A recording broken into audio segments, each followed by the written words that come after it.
Hello అండి.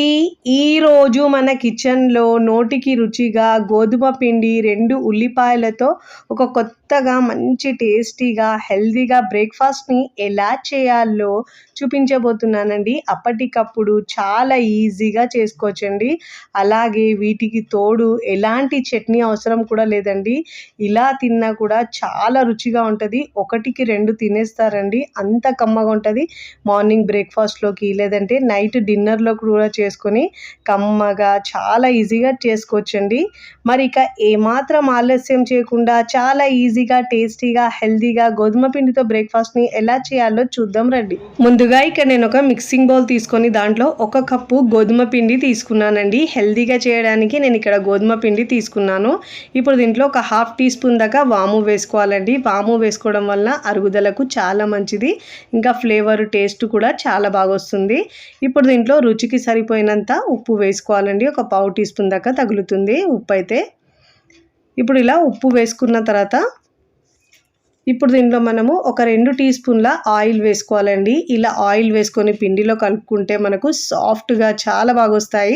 First time నా channel చూస్తున్న వాళ్ళు ప్లీజ్ నా ఛానల్‌ని సబ్స్క్రైబ్ చేసుకోండి, లైక్ చేయండి, పక్కనున్న బెల్ ఐకాన్ని ప్రెస్ చేయండి. ఇలా ప్రెస్ చేయడం వల్ల నేను పెట్టే వీడియో నోటిఫికేషన్ ముందుగా మీ హోమ్ పేజ్‌కి వస్తాయండి. ఇలా పిండిని కలుపుకున్న తర్వాత ఇప్పుడు దీంట్లో కొద్దిగా వాటర్ వేసుకుంటూ పిండిని మిక్స్ చేసుకోవాలండి. చపాతీ పిండికి అయితే మనం పిండి ఎలా మిక్స్ చేసుకుంటామో సేమ్ అదే విధంగా పిండిని మిక్స్ చేసుకోవాలి. ఒకటేసారి వాటర్ ఎక్కువ వేసుకోవద్దండి. కొద్దిగా వాటర్ వేసుకుంటూ పిండిని బాగా మిక్స్ చేసుకోవాలి.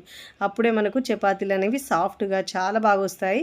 ఇప్పుడు ఇలా బాగా మిక్స్ చేసుకున్న తర్వాత పైనుంచి కాస్త కొద్దిగా ఒక పావు టీ స్పూన్ దాకా ఆయిల్ అప్లై చేసుకొని మూత పెట్టేసి ఒక 5 నిమిషాల పాటు పక్కకు పెట్టుకోవాలండి. ఈలోపు మనకు పిండి అనేది సాఫ్ట్‌గా అవుతుంది. ఇప్పుడు స్టవ్ మీద ప్యాన్ పెట్టుకొని ఇప్పుడు దీంట్లో ఒక 2 టీ స్పూన్ల ఆయిల్ వేసుకోవాలండి. మంటను లో ఫ్లేమ్లో ఉంచి నేను ఇక్కడ మీడియం సైజు 2 ఉల్లిగడ్డలు తీసుకున్నానండి. ఇలా పొడవుగా స్లైసెస్గా కట్ చేసుకొని వేసుకోవాలి ప్యాన్లోకి.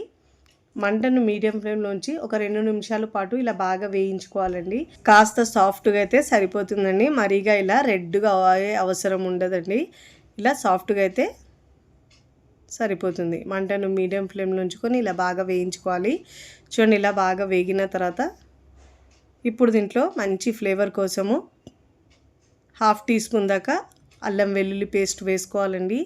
లేదంటే మీరు అల్లంని తురిమి అయినా వేసుకోవచ్చు. ఇలా వేసుకున్న తర్వాత స్పూన్తో బాగా మిక్స్ చేసుకోవాలండి పచ్చి స్మెల్ పోయే వరకు. ఇప్పుడు దీంట్లో ఒక టీ స్పూన్ దాకా కారం వేసుకోవాలండి. కారం మీ టేస్ట్ని బట్టి యాడ్ చేసుకోండి. ఒకవేళ స్పైసీ ఎక్కువ తింటే 1.5 టీ స్పూన్ దాకా అయినా వేసుకోవచ్చు. ఇప్పుడు దీంట్లో రుచికి సరిపోయినంత ఉప్పు వేసుకోవాలి. ఉప్పు, కారం మీ టేస్ట్ని బట్టి యాడ్ చేసుకోండి.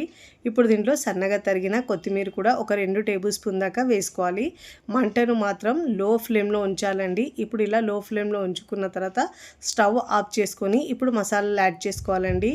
పావు టీ స్పూన్ దాకా చాట్ మసాలా వేసుకోవాలి. చాట్ మసాలా ఫ్లేవర్ చాలా బాగుంటుందండి. దీంట్లో జీలకర్ర పొడి హాఫ్ టీ స్పూన్ దాకా వేసుకోవాలి. మంటను మనము స్టవ్ ఆఫ్ చేసేసి వేసుకోవాలండి స్పైసెస్ మాత్రమైతే. ఇప్పుడు మనం దీంట్లో ఒక 2 నుంచి 3 టేబుల్ స్పూన్ దాకా రవ్వ వేసుకోవాలండి. సూజీ, ఉప్మా రవ్వ అంటారు కదండి. ఇలా వేసుకోవడం వల్ల ఆనియన్లో ఏమైనా వాటర్ ఉంటే మొత్తం ఇలా అబ్జార్బ్ అయిపోతుందండి. పూర్తిగా చల్లారిన తర్వాత ఇప్పుడు మనం ప్రాసెస్ని చేసుకోవాలి. ముందుగా నానబెట్టుకున్న చపాతీ పిండిని మనం ఇలా ఒకసారి బాగా మిక్స్ చేసుకొని ఇప్పుడు చపాతీ ముద్దల్లా చేసుకొని తాల్చుకోవాలండి. దీంట్లో 3 భాగాలుగా చేసుకోవాలి. మిగతా భాగాల్ని మనం పక్కకు పెట్టుకొని మూత పెట్టేసేయాలి. పిండి తడి ఆరకుండా ఇప్పుడు చపాతీలా తాల్చుకోవాలి. అన్ని వైపులో ఈక్వల్గా తాల్చుకోవాలండి. ఇలా తాల్చుకున్న తర్వాత ముందుగా మనం రెడీ చేసుకున్న మిశ్రమం ఉంది కదండి, చల్లారిన తర్వాతనే మనం ఇలా చపాతీ మీద వేసుకోవాలి. ఇక్కడ చల్లారిన తర్వాత నేను ఇక్కడ ఇలా అప్లై చేసుకోవాలండి. ఇలా వేసుకోవాలి. నేను సగం వరకు వేసుకుంటున్నానండి. వేసుకొని ఒకవైపు నుంచి ఇలా వీడియోలో చూపించిన విధంగా ఇలా ఫోల్డ్ చేసుకొని పైన ఇలా కాస్త లైట్గా ప్రెస్ చేయాలి. ఇలా ప్రెస్ చేసిన తర్వాత నేను వీడియోలో చూపించిన విధంగా ఇలా చాకు తీసుకొని మధ్యలో నుంచి ఇలా కట్ చేసుకోవాలండి 2 భాగాలుగా. అప్పుడే మనకు లేయర్స్గా వస్తుందండి. ఈ ఆనియన్ పరాటా చాలా చక్కగా టేస్టీగా ఉంటుంది. చేయడం కూడా చాలా సింపుల్ అండి. చూడండి ఇలా కట్ చేసుకున్న తర్వాత వీడియోలో చూపించిన విధంగా ఒకవైపు నుంచి ఇలా ఫోల్డ్ చేసుకోవాలి. చూడండి ఎంత మంచిగా లేయర్స్గా వచ్చినాయో, చాలా టేస్టీగా కూడా ఉంటుందండి. ఇలా వీడియోలో చూపించిన విధంగా ఇలా ఫోల్డ్ చేసుకోవాలి. ఇదే విధంగా మిగతాది కూడా ఇలానే ఫోల్డ్ చేసుకోవాలి. రౌండ్గా ఫోల్డ్ చేసుకొని ఇప్పుడు మనము పైన పొడి పిండి వేసుకొని చపాతీలా తాల్చుకోవాలండి. ఎందుకంటే మనకు చపాతీ కర్రకు పచ్చిదనం తగులుతుంది కాబట్టి ఇలా పొడి పిండి వేసుకుంటూ అన్ని వైపులో ఈక్వల్గా తాల్చుకోవాలండి. చాలా టేస్టీగా కమ్మగా ఉంటుందండి. పిల్లలకు లంచ్ బాక్స్లో లేదంటే డిన్నర్లోకి బ్రేక్ఫాస్ట్లోకైనా చేసుకోవచ్చండి. కమ్మగా చాలా బాగుంటుందండి. ఎప్పుడు చపాతీలు కాకుండా అప్పుడప్పుడు ఇలా ఆనియన్ వేసి పరాటా చేయండి, రుచి సూపర్గా ఉంటుందండి. దీంట్లో మనము మసాలాలు చాట్ మసాలా వేసాం కాబట్టి రుచి సూపర్గా ఉంటుంది. చూడండి ఇలా అన్ని వైపులా తాల్చుకున్న తర్వాత ఇప్పుడు దీన్ని మనము కాల్చుకుందామండి. స్టవ్ మీద పెనం పెట్టుకొని పెనం బాగా వేడిన తర్వాత మంటను లో ఫ్లేమ్ ఉంచి 1 టీ స్పూన్ దాకా ఆయిల్ వేసుకోవాలండి.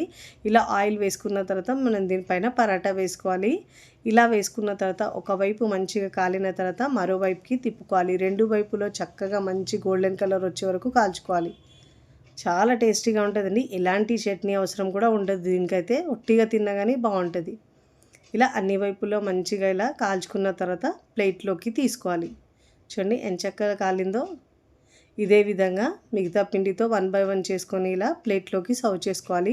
చాలా ఈజీగా హెల్తీగా చేసుకునే గోధుమ పిండితో బ్రేక్ఫాస్ట్ మీకు నచ్చితే తప్పకుండా ట్రై చేయండి. ట్రై చేసి ఎలా కుదిరిందో కామెంట్ ద్వారా తెలియచేయండి. వేడి వేడిగా తింటే రుచి అయితే అద్భుతంగా ఉంటుందండి. చట్నీ అవసరం లేకుండా నేనైతే పిల్లలకు ఇష్టమని టమాటో కెచప్తో సర్వ్ చేస్తున్నాను. వీడియోని లైక్ చేయండి. లైక్ చేసి హై బటన్ని నొక్కండి. ఫ్రెండ్స్ ఫ్యామిలీకి షేర్ చేయండి.